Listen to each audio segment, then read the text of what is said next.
Mike? Megan, pwede bang akin na lang yung pagkain mo?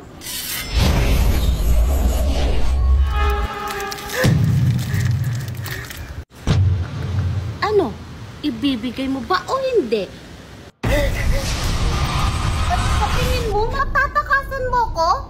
Akin na yan!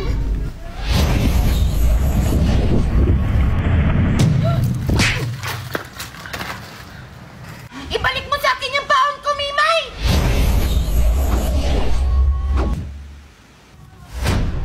Ayoko nga!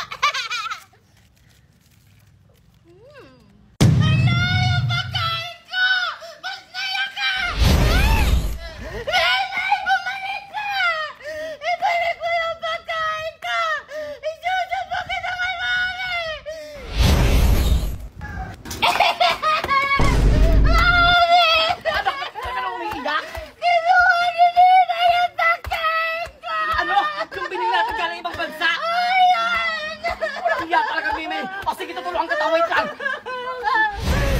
Brilyante ng hangin, inuutosan kita.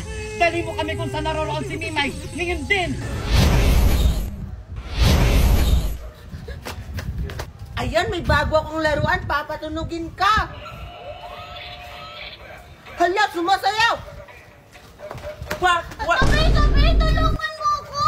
Mimay, bakit may espada ka? Kasi si Megan, sinahabol niya ako. Ha? Bakit ka naman hinahabol, Megan? Huwag kang mainig, kinuha ko yung pagkain niya. Hala, Mimay, masama yan. Dapat hindi ka nangunguha ng pagkain ng hindi sa'yo. Pati ikaw ba naman, papagalitan mo ko? Nagugutom na ako eh. Salamat ka, kaibigan kita. Thank you, Topel. Asan na si Megan? Iniwan ko doon, umiiyak. Huwag kang maingay ha. Hala, pag nalaman ng mama niya, lagot ka talaga. Hindi, huwag kang maingay. Ikaw lang yung nakakaalam. Basta huwag kang maingay ha. Ha? Hala! Hala, may babala ang brilyante ko, Mimay. Hala, Topel, tulungan mo ako. Baka nagsumbong na yun si Megan sa mami niya.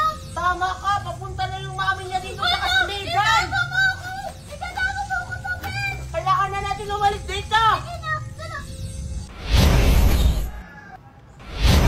Salamat, Brilyante. Nasaan na ang kumuha ng pagkain ng anak ko? Lumabas ka! Mimay, anong gagawin natin? Topel, natatakot ako. Kailangan mong humingi ng tawad sa kanya. Paano? Natatakot ako eh. Huwag ka matakot. Kasalanan mo naman din kasi yun. Kasi bakit mo kinuha yung pagkain ni Megan? Oh, sige na nga. O sige, tara na. Ibigtos na tayo. Aling Valerie! Mimay, buti naman hindi mo na ako pinahirapan pa. Bakit mo kinuha ang baon ng anak ko? Aling Valerie, hindi ko naman